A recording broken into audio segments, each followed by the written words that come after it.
সন্তানের আকিকা না দিলে বাবা মার উপরে তিনটি বিপদ চলে আসবে, মারাত্মক তিনটি বিপদ চলে আসবে তাদের লাইফে যদি সন্তানের আকিকা কোনো বাবা মা না দেয়। বর্তমান সমাজে অনেক বাবা মা এমন আছে যারা সন্তানের আকিকা দিতে চায় না। হ্যাঁ, যদি কারো টাকা পয়সার সমস্যা থাকে সেটা ভিন্ন বিষয়, আর এই আকিকা দেওয়া এটা ফরজও নয়, ওয়াজিবও নয়, এটা হচ্ছে সুন্নাত। নবীজি সাল্লাল্লাহু আলাইহি ওয়াসাল্লাম আকিকা দিতেন, এবং আকিকা না দিলে কিছু কিছু ক্ষতি হওয়ার সম্ভাবনা থাকে বাবা মার উপরে। এক নাম্বার হচ্ছে, সন্তানের যদি আকিকা না দেওয়া হয় তাহলে যে ক্ষতি হবে সেটা হচ্ছে সন্তান বড় হয়ে বিপদে পড়ে যাবে, বারবার তার উপরে বিপদ আসতে পারে। এখন সন্তানের বিপদ আসা মানেই তো বাবা মার উপরে বিপদ চলে আসা। এজন্য সন্তানের আকিকা অবশ্যই দেওয়া দরকার। যদি তাদের অ্যাবিলিটি থাকে, সামর্থ্য থাকে, তাহলে আকিকা দিবেন। আকিকা কিভাবে দিবেন? নবীজি সাল্লাল্লাহু আলাইহি ওয়াসাল্লাম আকিকা দিতেন আনিল গোলামি শাতান, অর্থাৎ ছেলের জন্য 2টা বকরি, এবং ওয়ানিল জারিয়াতি শাতুন, এবং মেয়ের জন্য, কন্যা সন্তানের জন্য 1টা। এখন এখানে ছেলের জন্য 2টা কেন আর মেয়ের জন্য 1টা কেন? এটা এই জন্য, ছেলেরা বাহিরে থাকে বেশি, তাদের বিপদ আপদ বেশি হতে পারে, এই জন্য ছেলেদের জন্য আকিকা করতে হয় 2টা। আর মেয়েরা যেহেতু ঘরে থাকে, বিপদ আপদ কম থাকে, এই জন্য তাদের জন্য আকিকা দিতে হয় 1টা। এই জন্য আকিকা যদি কোনো বাবা মা সন্তানের জন্য না দেয়, এই সন্তানদের উপরে মাঝে মধ্যে বিপদ চলে আসে।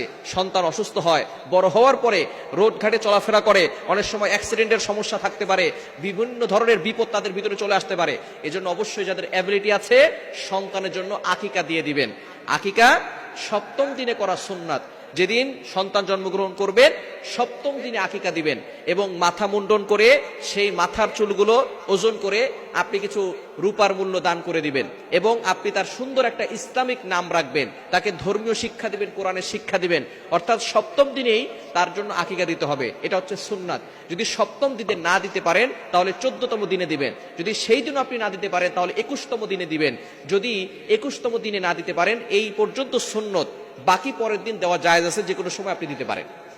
তবে সুন্নাহ নিয়ম হচ্ছে আপনি 7 নম্বর দিনে অথবা 14 নম্বর দিনে অথবা 21 নম্বর দিনে আপনি সন্তানের জন্য আকিকা করবেন। ছেলের জন্য 2টা বকরি এবং মেয়ের জন্য 1টা বকরি আকিকা করবেন। 1 নাম্বার বাবা মার জন্য যে বিপদ হবে সেটা হচ্ছে সন্তানের উপর থেকে কোনো বিপদ আপদ কাটবে না।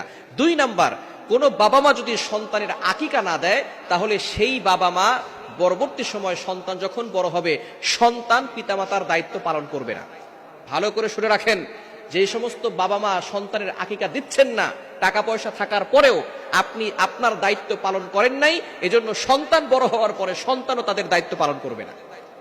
সন্তান পিতামাতার বাধ্য হবে না, সন্তান পিতামাতার কথা শুনবে না। অনেকে আমাদের কাছে ফোন দিয়ে বলে, হুজুর আমার সন্তান আমার কথা শুনে না, আমার ছেলে আমার কথা শুনে না, আমার মেয়ে আমার কথা শুনে না। সন্তান জন্মগ্রহণ করার পরে আপনি তার আকিকা দেন নাই, তার দায়িত্ব পালন করেন নাই, এজন্য সন্তান বড় হয়েও আপনাদের দায়িত্ব পালন করছে না। এজন্য অবশ্যই 2য় নাম্বার বিপদ হচ্ছে সন্তান পিতামাতার বাধ্য হবে না। এবং 3 নাম্বার সেটা হচ্ছে সন্তান পিতামাতার ব্যাপারে কিয়ামতের ময়দানে শাফায়াত করবে না। অর্থাৎ তারা বলবে যে আমার বাবা মা আমাদের জন্য আকিকা করেন নাই, সুতরাং আমরা আমাদের বাবা মার ব্যাপারে শাফায়াত করব না।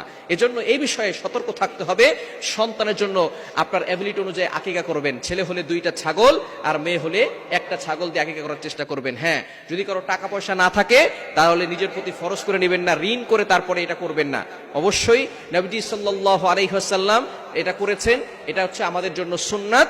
যদি যাদের অ্যাবিলিটি আছে তারা অবশ্যই করবেন, এটা ছেড়ে দিবেন না, অবশ্যই আমলটি করবেন। অনেকেই আছে সন্তান বড় হয়ে গেছে, সন্তান বৃদ্ধ হয়ে গেছে, তারপরেও বাবা মা আকিকা করে না। অবশ্য তাদের টাকা পয়সা আছে, কিন্তু সন্তানের জন্য আকিকা করে না। এজন্য আকিকা করবেন, এটা হচ্ছে একটা ইবাদত, নবীজি সাল্লাল্লাহু আলাইহি ওয়াসাল্লামের সুন্নাত, আমাদের জন্য এটা একটি সুন্নাত। সন্তানের জন্য আপনি খুশি হয়ে কিছু একটা জান কোরবান করে আল্লাহকে খুশি করে কিছু অসহায় মানুষকে, এতিম মানুষকে, আপনি নিজেও আকিকার গোশত খেতে পারবেন, এতে কোনো সমস্যা নাই। এজন্য সন্তানের জন্য আকিকা করবেন। আল্লাহ পাক রব্বুল আলামিন সন্তান থেকে বিপদ আপদ দূর করবেন, সন্তান পিতামাতার বাধ্য হবে এবং কিয়ামতের ময়দানে শাফাআত করবে। আল্লাহ তাআলা আমাদের সকলকে সঠিক বুঝ দান করেন।